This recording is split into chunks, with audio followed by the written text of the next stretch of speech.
मेरे प्रिय दर्शकों नमस्कार। प्रिय दर्शकों, विश्व ज्योतिष में मैं आपका बहुत दिल से स्वागत करता हूं और आपका धन्यवाद भी देता हूं कि आप मेरे वीडियो बड़ी उत्सुकता से देख रहे हैं। जैसा कि आपको मालूम है, मैं वास्तविक कुंडली में वीडियो बना करके आपका मार्गदर्शन करता हूं। मैं कहता हूं भाई आप कमेंट्स बॉक्स में लिख दीजिए, भाई आपका टर्न आने पर आपकी किसी भी एक प्रॉब्लम का वीडियो मैं अवश्य बनाऊंगा। जैसा कि आपको मालूम है कि मेरा चैनल थोड़ा सा नया है और दर्शक उतावले होते हैं, आज ही बता दीजिए, कल ही बता दीजिए, भाई वो संभव नहीं है। आज के हिसाब से आपको 1.5 या 2 महीने तक इंतजार करना पड़ेगा, लेकिन आप अगर मेरे वीडियो पर, मेरे चैनल पर बने रहेंगे, तभी मैं आपका मार्गदर्शन करूंगा। जैसे कि आप देखते हो, मैं रोजाना देखता हूं कौन मेरे वीडियो को देख रहा है और उसने अगर कमेंट्स किया है तो मैं अवश्य उसका जैसे ही नंबर आएगा मैं वीडियो बना करके मार्गदर्शन करूंगा। अधिक के लिए तो मैं पत्रिका लिखता हूं, मेरी पत्रिका लंबी हो जाती है, वर्ग कुंडली का भी होता है और वीडियो तो दर्शकों सिर्फ मैं लगन कुंडली से ही बना सकता हूं, क्योंकि 10-15 मिनट में इतना ही है। विश्व ज्योतिष नर्मदा जी के तट के नजदीक यहाँ पर कालसर्प दोष पितृदोष की पूजा की जाती है। जो इच्छुक है संपर्क कर सकता है। कुंडली में पूरे जीवन का सार निचोड़ देता है। जो कुंडली लिखाना चाहता है संपर्क कर सकता है। और वैसे भी जाते कोई पूछना चाहता है, वीडियो नहीं बनाना चाहता, तो मैं उसकी समस्या और समाधान का व्हाट्सएप द्वारा भेज करके उसका मार्गदर्शन करता हूं, वो भी संपर्क कर सकता है। आज के इस महत्वपूर्ण वीडियो में हम आपका मार्गदर्शन करेंगे द्वादश भाव। द्वादश भाव इतना महत्वपूर्ण भाव है। कुंडली के ये सभी भाव महत्वपूर्ण हैं, सबका अपनी अपनी जगह है, लेकिन द्वादश भाव किसी भाव से कम नहीं। उसके गुण रहस्यों के विचार बात करेंगे। द्वादश भाव सबसे पहले तो यह समझो दर्शकों है किसका। द्वादश भाव विदेश का भाव है। द्वादश भाव खर्चे का भाव है। द्वादश भाव कोर्ट कचहरी से और किसी प्रकार का दंड का भाव है। और हम साधारण तौर पर कहते हैं अपनी डे टू लाइफ में, हमारी जो रोजाना की जिंदगी है उसमें द्वादश भाव सहवास सुख का भाव है। खटिया का सुख, शयन सुख, सैया सुख, यानी पत्नी के साथ सहवास सुख का भाव भी द्वादश भाव है। वो बात अलग है कि मोक्ष का भाव है, वो एक अलग चीज है, लेकिन हम बात करेंगे जो कि 3 पॉइंट की। वैसे तो फिर वीडियो खत्म ही नहीं होगा। अगर द्वादश भाव में क्रूर ग्रह हो तो वह सहवास सुख में परेशानी देता है। और कुंडली में आपकी कहीं पर भी कुंडली में कुछ योग ऐसे हैं, वो योग होते हैं तो वो शुभ योगों का भी सफाया करते हैं। कैसे?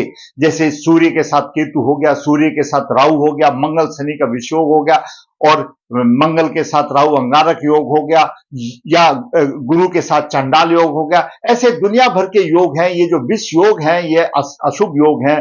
चंद्रमा के साथ केतु, चंद्रमा के साथ, ये बाकी कुंडली के भी योगों का सफाया कर देते हैं।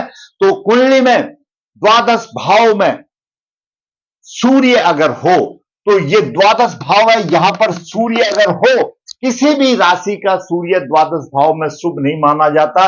सूर्य क्रूर ग्रह है और द्वादश भाव खर्चे का भाव है, विदेश का भाव है, कोर्ट कचहरी का भाव है, किसी प्रकार का दंड का भी भाव ये द्वादश भाव है। और खास बात यह सहवास सुख का भाव द्वादश भाव है। इस स्थान में कोई भी क्रूर ग्रह होगा वह दाम्पत्य सुख की हानि करेगा। यहां पर क्रूर ग्रह किसी भी अन्य पाप से अगर प्रभावित हो यहां पर, तो वह स्थिति और अशुभ हो जाती है, विषम हो जाती है। जीवन साथी के साथ मधुरता नहीं होती।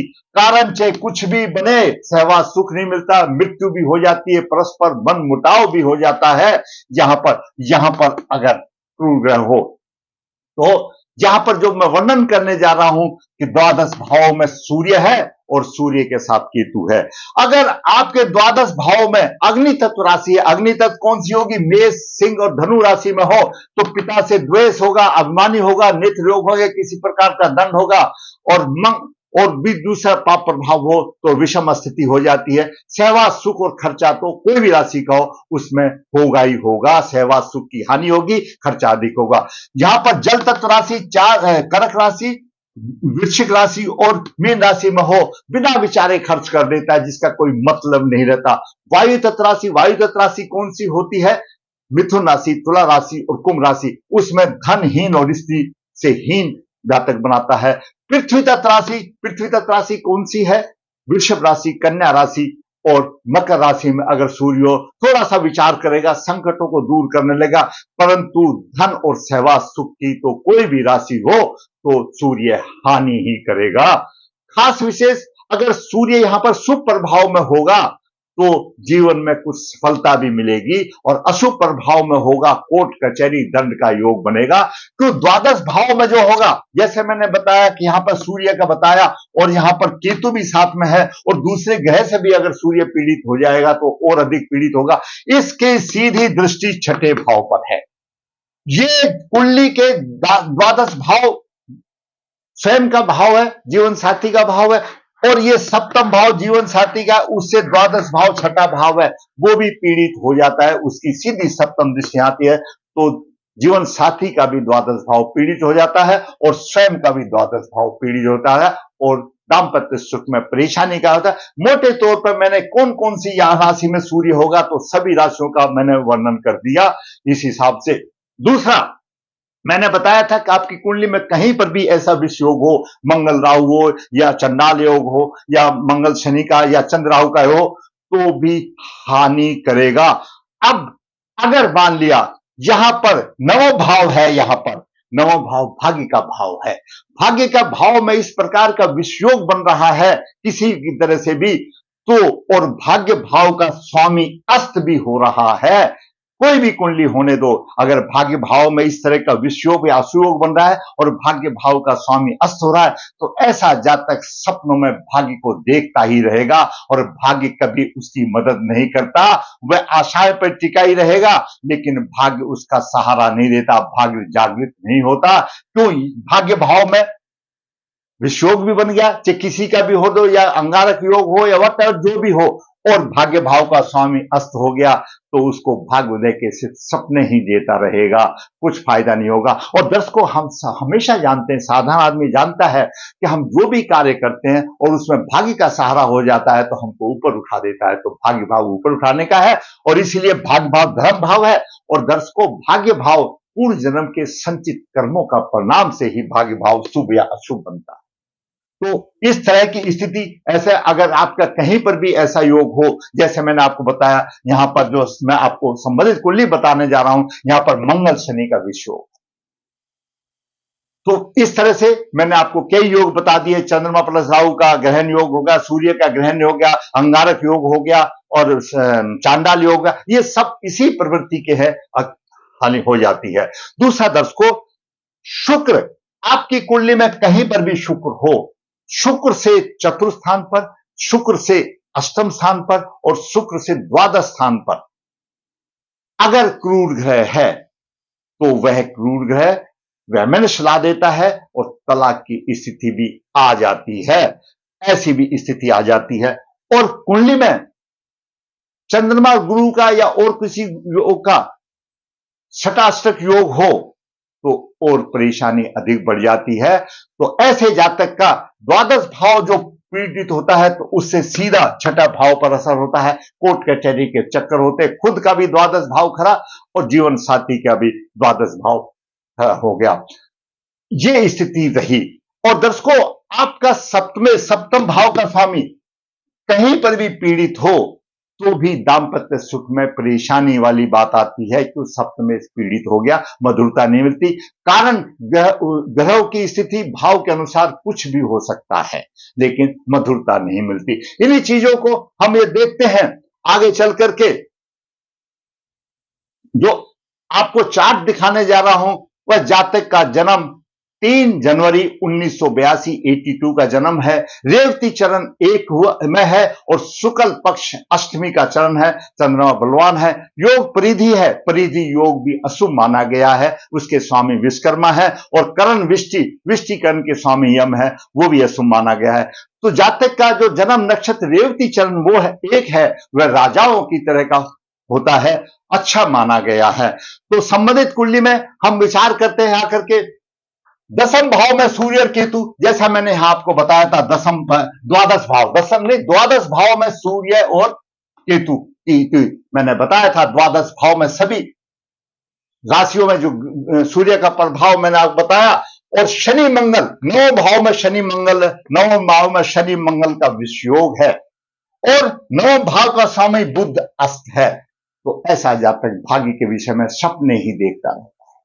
द्वादश भाव में केतु सूर्य की युति हो गई, दाम्पत्य सुख में परेशानी, कोर्ट कचहरी का योग, दंड का भावी बन गया, खर्चा उसका रुकता नहीं, खर्चा अनाप शनाप खर्चा हो जाता है, सेवा सुख में कमी आ गई, और सीधी दृष्टि यहां पर छठे भाव पर है। जब द्वादश भाव में केतु होगा तो छठे भाव में राहु भी होगा। छठे भाव में कहते हैं राहु बलवान अवस्था में रहता है, वो देता है सारी चीजें, लेकिन यहां पर सूर्य चला गया और सूर्य अष्टमे चला गया, और यहां पर धनु राशि में सूर्य चला गया। मैंने आपको बताया था कि पिता से द्वेष होगा, विचारहीन होगा, अभिमानी होगा, नेत्र रोग होंगे, किसी प्रकार का दंड भी हो सकता है। यहां पर धनु राशि में, धनु राशि अग्नि तत्व राशि है, सीधा प्रभाव इसका यहां पड़ता है, और मंगल की चतुर्दृष्टि भी सूर्य पर पड़ती है। तो द्वादश भाव की धज्जी उड़ गई, सेवा सुख की धज्जी उड़ गई, सेवा सुख नसीब में भी नहीं, और भाग्य का कोई सहारा नहीं। जबकि दर्शकों, मकर लगन में शुक्र बहुत ही योग कारक है, पंचम भाव का स्वामी, दसम भाव का स्वामी लगन में है। शुक्र यहां पर बुद्धिमान बनाता है, अच्छा शिक्षित बनाता है, शास्त्रों का ज्ञाता बनाता, सम्मान मिलता है, क्यों दसम भाव का पंचम भाव का स्वामी लगन में हो गया। साधारण तौर पर शुक्र पीड़ित भी नहीं है, लेकिन शुक्र से द्वादश राहु और केतु है। जैसा मैंने बताया था, शुक्र से चतुर्थ भाव में, शुक्र से अष्टम भाव में, और 12वें भाव में अगर गुरु ग्रह है तो तलाक की स्थिति आ सकती है। दर्शकों, जातक का जन्म 82 का है, 82 का जन्म है, और शुक्र की महादशा 2004 से 24 तक चली, फरवरी तक, यानी 2004 से 20 साल तक चली। जब जातक की शुक्र की दशा चली थी, जब जातक कितना 22 साल का था, और शुक्र की अच्छी दशा रही, तो शुक्र केंद्र त्रिकोण का स्वामी लगन में है, शादी भी हो गई, सब कुछ हो गया। लेकिन जैसे ही सूर्य की दशा आई, सूर्य की महादशा 13 फरवरी 2024 इसी से आई, यही फरवरी जो गई है, आज हम नवंबर की बात करें, और जो कि 30 तक रहेगी, और सूर्य पूर्वाषाढ़ा नक्षत्र में है, सूर्य पूर्वाषाढ़ा नक्षत्र में है, सूर्य के नक्षत्र में है सूर्य।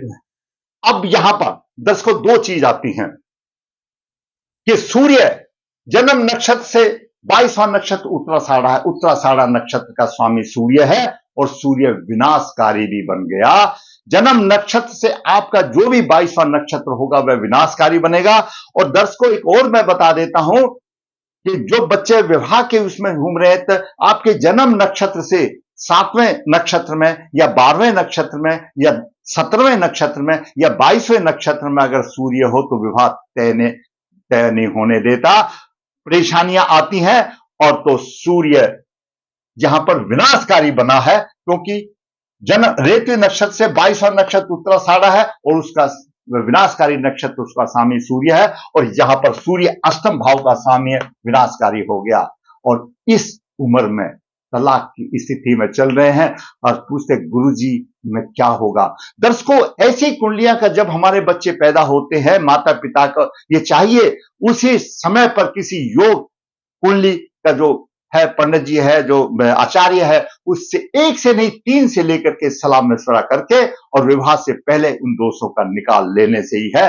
अब जब सिर तक पानी हो गया, पानी चढ़ गया, तो डूबने के अलावा कोई सहारा नहीं है। अब सोचो ज्योतिष साथ में, आज अगर टेबलेट खाया तो आज पेट का दर्द ठीक हो गया, वो संभव नहीं है। दर्शकों, कर्म का फल भोगना पड़ेगा, वो बात अलग है। शास्त्रों में उपाय दिए गए हैं, लेकिन उपाय आपके पास एक जादू की छड़ी है, जो आपकी श्रद्धा है। किसी ज्योतिष या पंडित जी के पास कोई जादू की छड़ी नहीं है, श्रद्धा से उपाय किया जाए तो उसका हल हो सकता है। और जहां तक सवाल रहता है तलाक आदि का, उसमें नवास का भी अध्ययन बहुत जरूरी है, अकेली लगन कुंडली से नहीं होता।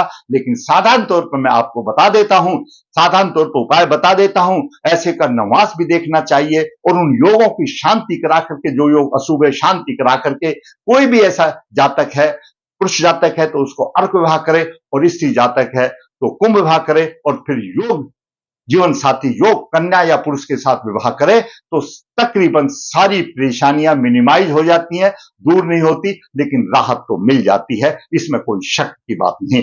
तो मैंने आज आपको बताया कि द्वादश भाव और छठे भाव का क्या संबंध है और किस तरह से है। द्वादश भाव छठा भाव पीड़ित भाग्य भाव का स्वामी अस्त हो गया तो भाग्य कहां से जागेगा, और भाग्य भाव में मंगल और शनि का विषयोग बन गया। शुक्र से चौथा आठवां बारह तलाक करा सकता है, मैंने आपको बता दिया है। और चंद्रमा और गुरु का सटाष्टक योग है, चंद्रमा मीन राशि में है और चंद्रमा से अष्टम स्थान पर गुरु है, यह भी अशुभ योग बन गया। जब तक शुक्र की दशा रही, जब तक ठीक चला 20 साल। अब शुक्र की दशा का कार्यभार सूर्य ने संभाल लिया तो फिर ये समझ लो परेशानी ही परेशानी आ गई। दर्शकों, मैंने तक का दोषों के हिसाब से उनका आपको वर्णन से आपका मार्गदर्शन किया, उपाय भी बताया। अगर आप समझते हो कि ये वीडियो किसी का फायदा कर सकता है तो ऐसी कुंडलियां जन्म के बाद देख लेनी चाहिए, विवाह से पहले उपाय कर लोगे तो आपकी जीत बदल जाएगी। तो आप शेयर जरूर करें। आपको अगर मेरा वीडियो अच्छा लगा है तो लाइक करें, और खराब लगा तो कोई बात नहीं, डिसलाइक कर दे, लेकिन 2 शब्द तो लिखें कारण क्या है डिसलाइक करने का, ताकि मेरा भी ज्ञानवर्धक हो। और दर्शकों, फिर कहूंगा, मैं आपके लिए वास्तविक कुंडलियों का विश्लेषण करके आपका मार्गदर्शन करता हूं। अगर आपको अच्छा लगता है तो दर्शकों मेरा चैनल सब्सक्राइब करें और बेल को दबाएं, ताकि आने वाली मेरी हर एक वीडियो आपका मार्गदर्शन कर सके। और जिन लोगों ने मेरे कमेंट्स बॉक्स में जो भी डेट ऑफ बर्थ लिखी है, मैं उनसे ये चाहूंगा कि मेरा हर एक वीडियो देखें, अपनी उपस्थिति हाजिर करें। आजकल 1 से 2 महीने के अंदर आपका नंबर अवश्य आएगा, लेकिन आपको चैनल पर बने रहना होगा। दर्शकों, फिर कहूंगा, मेरा वीडियो अच्छा लगा लाइक करें, शेयर करें, जिसने चैनल सब्सक्राइब नहीं सब्सक्राइब करें। धन्यवाद।